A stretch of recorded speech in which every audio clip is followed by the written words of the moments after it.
আসসালামু আলাইকুম প্রিয় শিক্ষার্থী, আজকের এই ক্লাসে তোমাদেরকে জানাই স্বাগতম। এই ভিডিওতে আমি নবম শ্রেণীর ইংরাজি বইয়ের চ্যাপ্টার 7.3.3 নিয়ে আলোচনা করব। বলা হচ্ছে নাও, এখন রিড দ্য ফলোইং নোট। এখানে যে নোটটি রয়েছে সেটা পড়ো। টু নো, জানতে, how you can neutralise the power hierarchy associated with language. কীভাবে পাওয়ার হায়ারার্কি ভাষার সাথে সংযুক্ত এবং এইটা কিভাবে তুমি নিউট্রালাইজ করতে পারো, নিরপেক্ষ করতে পারো, সেটা জানার জন্য নোটটি পড়ো। বলা হচ্ছে you have already learned that, তুমি অলরেডি শিখেছো যে some features of the language, ভাষার কিছু বৈশিষ্ট্য আর ইউজড, ব্যবহৃত হয় to hold power and superiority, ক্ষমতা এবং সার্বভৌমত্ব ধরে রাখতে। বাট এগেইন, কিন্তু আবারও, you can use some strategies and language features to neutralise this power hierarchy and make a friendly and democratic environment during the conversations. আচ্ছা, you can use some strategies, তুমি কিছু কৌশল ব্যবহার করতে পারো, and language features to neutralise, মানে নিরপেক্ষ করতে ভাষার কিছু কৌশল তুমি ব্যবহার করতে পারো। দিস পাওয়ার হায়ারার্কি, এবং এই পাওয়ারটা, অ্যান্ড মেক আ ফ্রেন্ডলি, এটা বন্ধুত্বপূর্ণ তৈরি করবে এবং ডেমোক্রেটিক এনভায়রনমেন্ট, গণতান্ত্রিক পরিবেশ তৈরি করবে ডিউরিং দ্য কনভারসেশনস, কথোপকথনের মধ্যে। গণতান্ত্রিক পরিবেশ বলতে সুন্দর একটা পরিবেশ তৈরি করবে। Let's explore some ways to do that. চলো আমরা এক্সপ্লোর করি এটা করতে। ঠিক আছে, সাম ওয়েজ, কিছু উপায় বা মাধ্যম, চলো আমরা এক্সপ্লোর করি টু ডু দ্যাট, এটা করতে। তো এখানে দেখো আমরা এটা পড়ি, তাহলে ইনশাল্লাহ সুন্দর করে বুঝতে পারবো। এ নম্বরে বলা হচ্ছে ফার্স্টলি, প্রথমত, when you engage in a conversation, প্রথমত যখন তুমি কোনো একটা কথোপকথনে যুক্ত হও, অলওয়েজ রিমেম্বার, সর্বদাই মনে রেখো, it is a two way communication, মানে কমিউনিকেশন দুই রকম হতে পারে বা দুইটা পন্থায় হতে পারে, তুমি এটা মনে রেখো। You have to be open and make space for your partner to share his or her thoughts and ideas about a topic. You have to be open, অবশ্যই তোমাকে উন্মুক্ত বা খোলামেলা হতে হবে, ঠিক আছে, মানে গ্রেট মাইন্ডের হতে হবে। And make space for your partner, এবং তোমার যে পার্টনার, যার সাথে তুমি কথোপকথন করতেছো, তার জন্য স্পেস তৈরি করতে হবে, মানে তাকেও কিছু বলার সুযোগ করে দিতে হবে।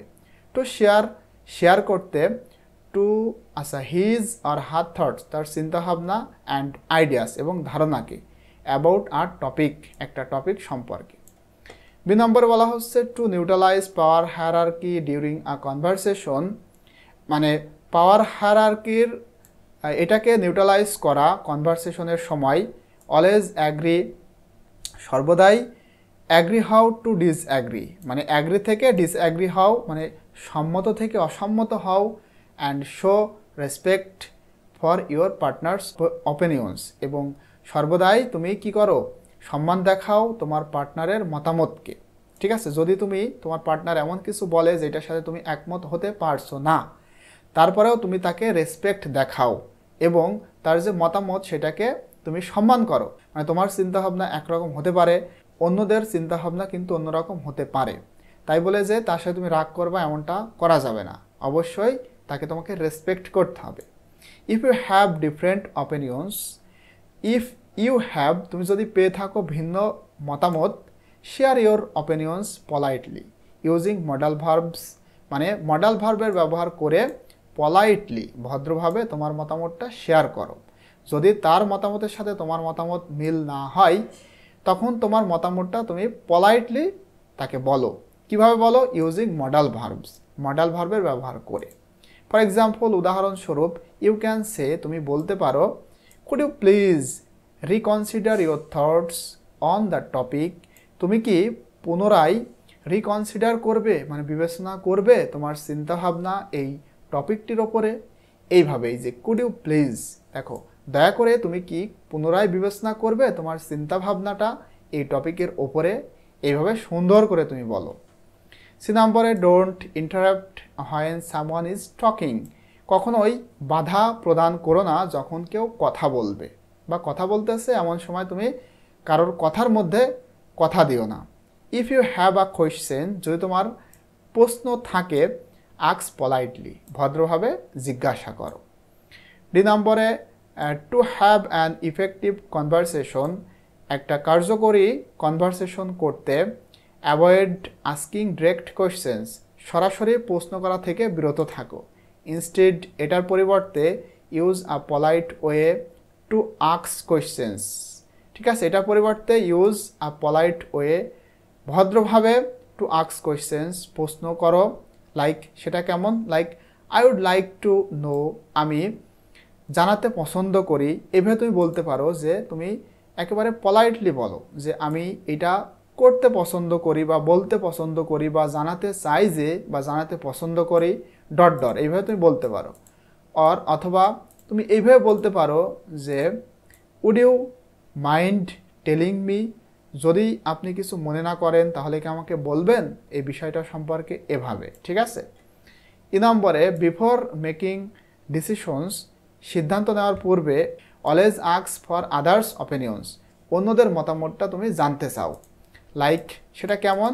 দেখো, which book will be the best to know more about nature, মানে তুমি একটা মনে করো নেচার সম্পর্কে জানতে চাচ্ছ, কোনো একটা বই তুমি হয়তোবা পড়বা। এখন তোমার অন্যদের মতামত নেওয়া প্রয়োজন যে তোমার কোন বইটা পড়লে নেচার সম্পর্কে তুমি ভালো জানতে পারবে। তখন তুমি এভাবে বলতে পারো যে which book will be the best, কোন বইটা সব থেকে ভালো হবে, টু নো, জানতে, মোর অ্যাবাউট নেচার, প্রকৃতি সম্পর্কে, এইভাবে। It's a great way to share authority with others, এবং এটা একটা চমৎকার বা গ্রেট উপায় শেয়ার করা কর্তৃত্ব অন্যদের সাথে। এরপরে দেখো এফ নম্বরে বলা হচ্ছে if you want someone to do something, if you want, তুমি যদি চাও কেউ, টু ডু সামথিং, কোনো কিছু করুক, আস্ক ফর দ্যাট পলাইটলি, তাহলে সেটার জন্য ভদ্রভাবে প্রশ্ন করো। Don't use imperative sentences or order some one, কখনোই ইম্পারেটিভ সেন্টেন্স ব্যবহার করো না অথবা অর্ডার সাম ওয়ান, কাউকে আদেশ করো না টু ডু সামথিং, কোনো কিছু করতে। তো কি করবা? তখন বলা হচ্ছে ইউ মে ইউজ, তুমি ব্যবহার করতে পারো এই যে কিছু শব্দ, অর্থাৎ কাইন্ডলি, তারপরে প্লিজ, হ্যাঁ, তারপরে আরও ব্যবহার করতে পারো কুড ইউ প্লিজ, অথবা ব্যবহার করতে পারো উড ইউ মাইন্ড, এইভাবে।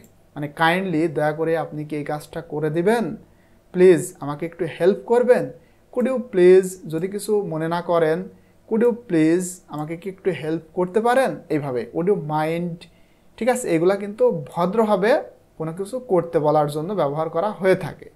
আশা করি তোমরা এগুলা জানো। এরপরে জি নম্বরে finally always use expressions like thanks, সর্বদাই ব্যবহার করো কিছু এক্সপ্রেশন, মানে প্রকাশ ভঙ্গি, সেটা কেমন হতে পারে? থ্যাঙ্কস, ধন্যবাদ, welcome, great and excellent, two appreciate your partner, তোমার পার্টনারকে অ্যাপ্রিসিয়েট করতে মানে প্রশংসা করতে, ফর এভরি গুড ওয়ার্ক, প্রতিটা ভালো কাজের জন্য।